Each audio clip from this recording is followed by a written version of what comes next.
मैथिली आ भोजपुरी के सबसे नीक चैनल एपी प्रोडक्शन दरभंगा के एखनई लाल बटन दबाकर सब्सक्राइब करू और घंटी के निशान बटन के जरूर दबाओ ताकि नव नव ऑडियो आ वीडियो अहाँ सब लग तुरंत पहुंच सके। एपी प्रोडक्शन लक्ष्मी सागर दरभंगा प्रस्तुत कर रहल अछि एक बेर फेर सँ प्रेमचंद्र झा बउआ के आवाज में सुंदर सन भगवती के गीत जगदम्ब सुनू अनुरोध हमर। गीत के रचनाकार छथि भाई सच्चिदानंद झा जी। आओ सुनल जाओ।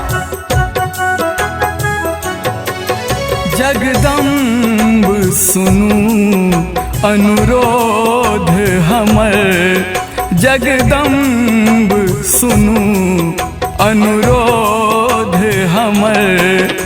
बहुरायल छी भव पार करू, छी माय हमर त हे जननी कोरा में उठा का दुलार करू।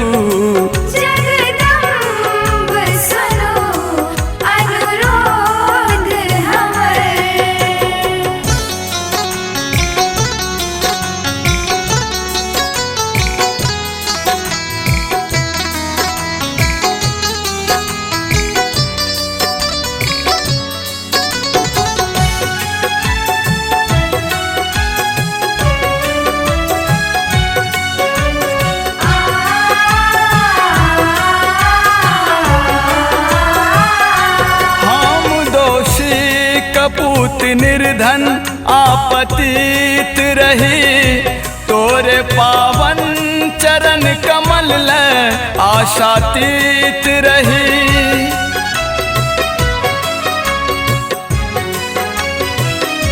हम दोषी कपूत निर्धन आपतित रही, तोरे पावन चरण कमल ले आशातीत रही। तोरे पावन चरण कमल ले आशातीत रही। छोलाल तोहर बर बेकल गे माँ, छोलाल तोहर बर बेकल गे माँ। अनुराग हमर स्वीकार करू, जगदम्ब सुनू अनुरोध हमर। जगदम्ब सुनू अनुरोध हमर।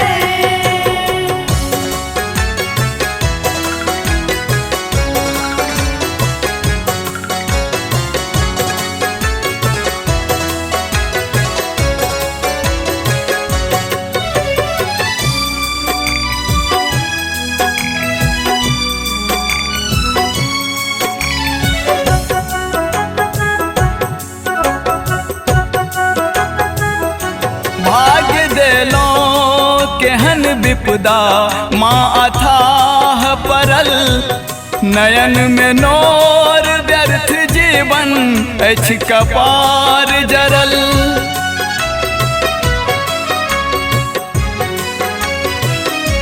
भाग्य देलो केहन विपदा माँ अथाह परल, नयन में नोर व्यर्थ जीवन अछि कपार जरल।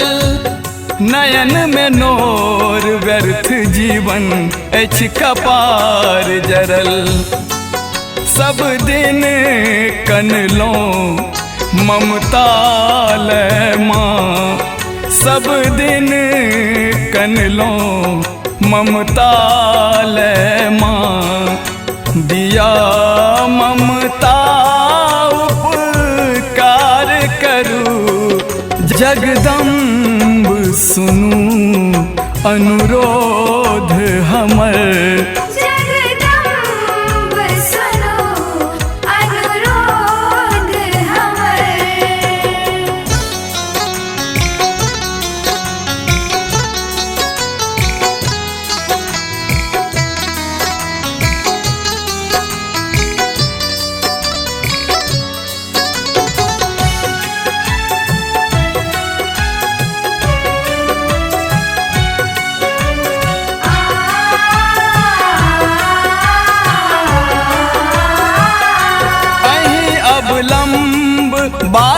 आचर के नहीं दूर करू याचना सच्चिदानंद के माँ मंजूर करू।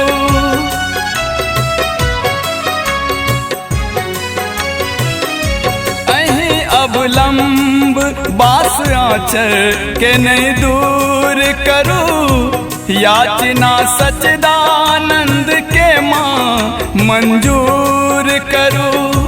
याचना सच्चिदानंद के माँ मंजूर करू।